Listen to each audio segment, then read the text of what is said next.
ජනතා විමුක්ති පෙරමුණ අවියායුධ අතර ගත්තා. බෝම්බ ගැහුවා. එතකොට හමුදා කඳවුරු දාලා මේවා නතර කරන්න නෙමෙයි තියෙන්නේ. තමුන්නාන්සලාට වෙන මොනවද කරන්න කියන්නේ? මේ කල්පනා කර මේක නිකන් ඇති වෙච්ච දෙයක් නෙමෙයි. මේක ඉතා පැහැදිලිවම තමුන්නාන්සලාගේ අවියායුධ ගැනීමත් එක්ක ඇති වෙච්ච දෙයක්. ඒ විතරක් නෙමෙයි. දැන් මේ කතා කරනවා T56 ගෙනල්ලා තමයි වෙඩි තිබ්බේ කියලා. T56 ගත්තේ තමුන්නාන්සලා කොහමද? හමුදා කඳවුරු වලට පැනලා ඒව විනාශ කරලා. මම මෙතන දැන් සභාගත කරන හමුදා කඳවුරු පොලිසිය කීයකට තමුන්නාන්සලා ප්‍රහාරෙල්ල කරාද කියලා. 1987 අප්‍රේල් 15 නුවර පල්ලේකැල හමුදා කඳවුර T56 ගිනියවි 12යි සබ් මැෂින් ගත් 7යි. මම මෙහෙම තියෙන 87 අප්‍රේල් 15 එදාම අනුරාධපුර යාපන මාර්ගයේ සාලියපුර හමුදා කඳවුර එදාම වැල්ලවාය කුඩාය හමුදා කඳවුර. මෙහෙම කියන්න පුළුවන් පොලිසි හමුදා කඳවුර රත්මලාර කොතලාවල ආරක්ෂක පීර 1987 ජූනි 7 වෙනිදා 87 සැප්තැම්බර් 5 වාද්දුව යුද හමුදා කඳවුර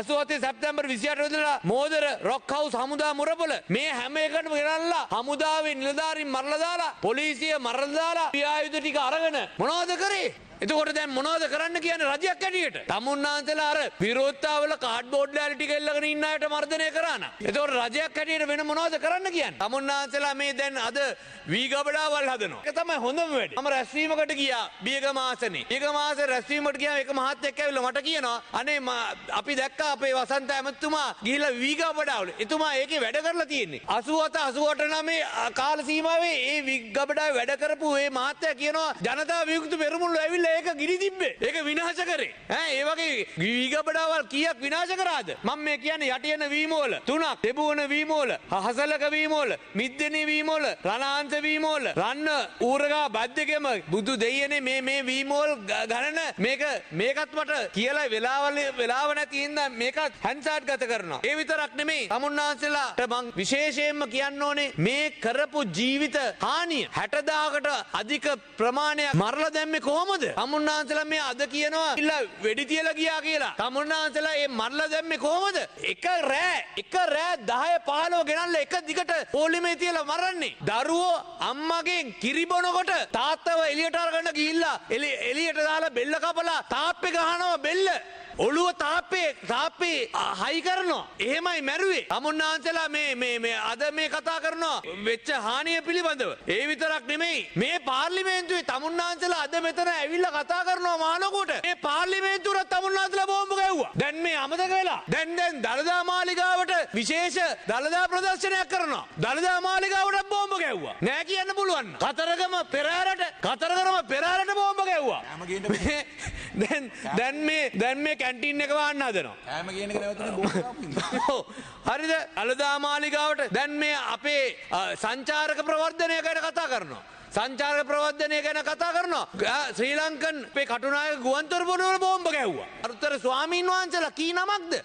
කී නමක් ඝාතනය කරාද? මම මේ කීප දෙනෙක්ගේ ගරුතර ස්වාමීන් වහන්සේලාගේ නම් කියන්නම්. ප්‍රේමාලෝකෙමි, මාර්බේ සෝමරත්නෙමි, අගනුපොළස්සේ උපාලීමි, අපේ ගුණාලෝකෙමි, කොටිකාත්තේ සද්ධාතිස්සෙමි ඇතුළු කතෝලික පියතුමන්ලා, මයිකල් පෝල් පියතුමා, ලයන සිංහ පියතුමා මේ වගේ අන්‍යාගමික පූජකතුමන්ලාව ඝාතනය කරා. ඒ විතර ඔත්තුකරුවන් 3210ක් ආණ්ඩුවේ ආධාර කරන එක්සත් ජාතික පක්ෂයේ වීම වැරදිකරුවෙක් වුණා. පළාත් සභා ඡන්දයට ඉදිරිපත් වීම වැරදිකරුවෙක් වුණා. ආදේශ සභා ඡන්දයට ඉදිරිපත් කිරීම වැරදිකරුවෙක් වුණා. මරන්න හේතුවක් වුණා. මේ ප්‍රජාතන්ත්‍ර විරෝධී කටයුතු වල ජනතා විමුක්ති පෙරමුණේ මේ රටේ ප්‍රජාතන්ත්‍රවාදී යලි ගේන්න ජේ.ආර්. ජයවර්ධන මැතිතුමා ඕන විජේවීර මැතිතුමාව හිරෙන් නිදහස් කරලා ගත්තා. ඒ අවස්ථාව ලබා දුන්නා. හරිද? පුළුවන් තරම් උත්සාහ කරා ප්‍රජාතන්ත්‍රවාදී කටයුතු වලට ගෙනීමට පිළිබඳ. මේ පළාත් සභා ක්‍රමවේදයට විරුද්ධව තමුන්නාන්සලා ඒ කරපු විනාශය අද ආර්ථිකය ගැන කතා කරනකොට මේ ආර්ථිකයට කරපු විනාශය දේශපාලකයන් 70ක් අධ්‍යාපන